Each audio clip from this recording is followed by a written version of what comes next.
Hello guys, നമുക്ക് നല്ലൊരു breakfast ഉണ്ടാക്കാം കേട്ടോ. ഞാനിന്ന് ഉണ്ടാക്കാൻ പോകുന്നത് പൂരിയും മുട്ട റോസ്റ്റും. വാ. അപ്പോൾ മുട്ട റോസ്റ്റിന് വേണ്ട കോഴിമുട്ട വെള്ളത്തിലിട്ട് വെച്ചു, പുഴുങ്ങിയെടുക്കണം. ഇത് ഉച്ചക്കുള്ള ചോറ്റിനുള്ള അരി കേട്ടോ. ചോറ് അവിടുന്ന് പോവട്ടെ. ഇനിയാണ് ടിസ്റ്റ്. ഇതൊക്കെ കഴുകി വെക്കണം ഗൈസ്. അങ്ങനെ മുട്ട റോസ്റ്റിനുള്ള സവോള, പച്ചമുളക്, വെളുത്തുള്ളി, ഇഞ്ചി, ടൊമാറ്റോ ഇവിടെ അരിഞ്ഞ് വെച്ചിട്ടുണ്ട്.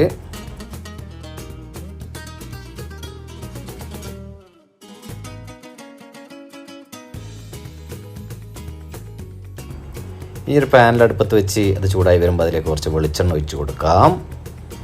വെളിച്ചെണ്ണ നന്നായിട്ട് ചൂടായി വരുമ്പോൾ അതിലേക്ക് അരിഞ്ഞ് വെച്ച സവോള ഇട്ട് കൊടുക്കാം. സവോള, തക്കാളി, പച്ചമുളക്, ഇഞ്ചി, വെളുത്തുള്ളി, കറിവേപ്പില. എന്നിട്ട് ആവശ്യത്തിന് ഉപ്പിട്ട് നന്നായിട്ട് അതിനെ വഴറ്റിയെടുക്കുക.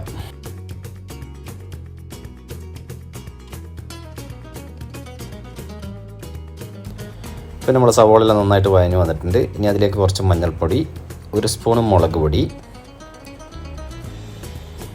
കുറച്ച് ചിക്കൻ മസാല, അതും 1 സ്പൂൺ എടുത്തോട്ടോ. പിന്നെ കുറച്ച് ഗരം മസാല. ഇത്രയും സാധനങ്ങളെ വേണ്ടൂ എൻ്റെ മുട്ട റോസ്റ്റ് ഉണ്ടാക്കാൻ. എന്നിട്ട് നന്നായിട്ടൊന്ന് ഇളക്കി കൊടുക്കുക.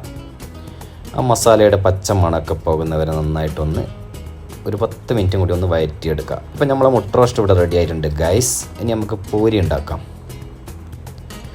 പൂരിക്ക് ഞാനിവിടെ എടുത്തിട്ടുള്ളത് 1 കപ്പ് ഗോതമ്പ് മാവും 1/4 കപ്പ് റവയും ആവശ്യത്തിന് ഉപ്പുമാണ്. ഇത് നല്ല പച്ചവെള്ളത്തിൽ നന്നായിട്ട് കുഴച്ചെടുക്കുക. എന്നിട്ട് ഇതുപോലെ ബൗൾ പിടിച്ച് വെക്കുക. പിന്നെ നിങ്ങൾക്ക് പരത്തിയിട്ട് ചുടേണ്ട കാര്യം അറിയാലോ. എണ്ണ അടുപ്പത്ത് വെക്കുക. എണ്ണ ചൂടായി വരുമ്പോൾ ഇത് പരത്തി അതിലിട്ട് ചുട്ടെടുക്കാം. നല്ല സ്വാദിഷ്ടമായ പൂരി റെഡി. പൂരിയും മുട്ട റോസ്റ്റും റെഡി ആയിട്ടുണ്ട്. ഇനി നമുക്ക് ഉച്ചക്കേക്കുള്ള നല്ല ചീര വറവ് ഉണ്ടാക്കിയെടുക്കാം.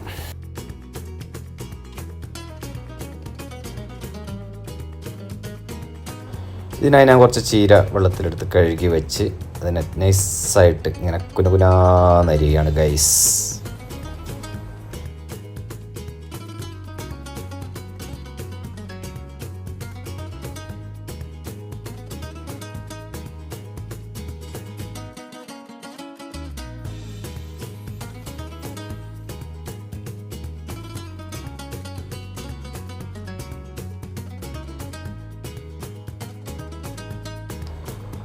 അങ്ങനെ ചീര മൊത്തം അരിഞ്ഞെടുത്തു. ഇനി ഇതിലേക്ക് വേണ്ടത് 1 സവോളയും 4 പച്ചമുളകാണ് ഞാൻ എടുത്തിട്ടുള്ളത്. ഇത് ഇങ്ങനെ ചെറുതായിട്ട് അരിഞ്ഞെടുക്കുക.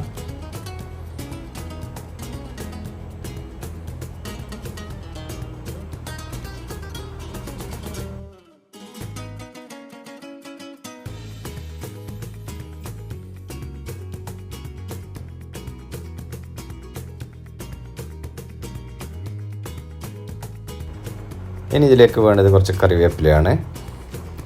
പിന്നെ കുറച്ച് നല്ല ചിരവിയ തേങ്ങ കുറച്ചിട്ട് കൊടുക്കാം.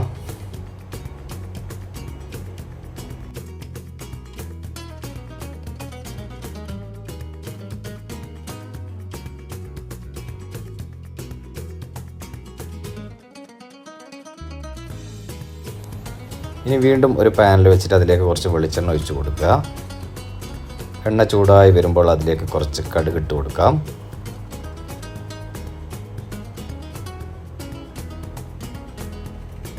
ഇപ്പോൾ നമ്മൾ എണ്ണ ചൂടായിട്ടുണ്ട്. ഇനി ഇതിലേക്ക് കുറച്ച് കടുക് ഇട്ട് കൊടുക്കുന്നുണ്ട്.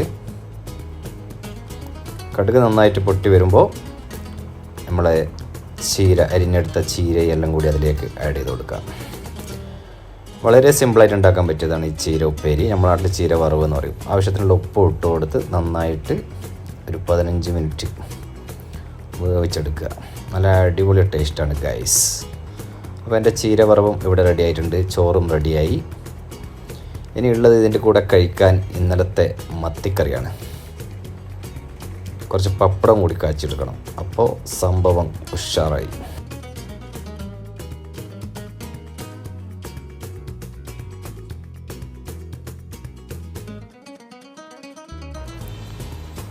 ഇനി ഒരു പ്ലേറ്റിൽ നമുക്ക് കുറച്ച് നല്ല വൈറ്റ് റൈസ് ചോറ് ഇട്ട് കൊടുക്കാം.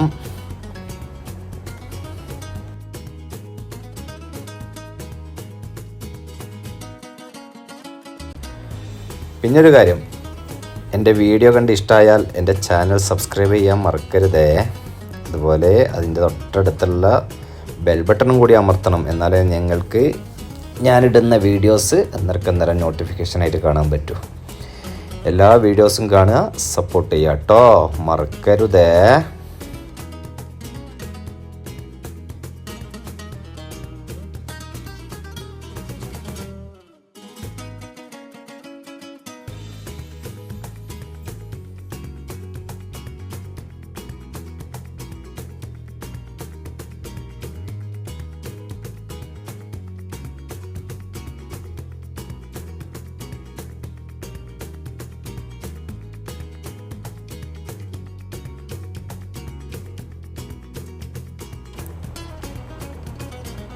നല്ല അടിപൊളി മത്തിക്കറി ഇന്നലെ വെച്ചതാണ് ഗൈസ്.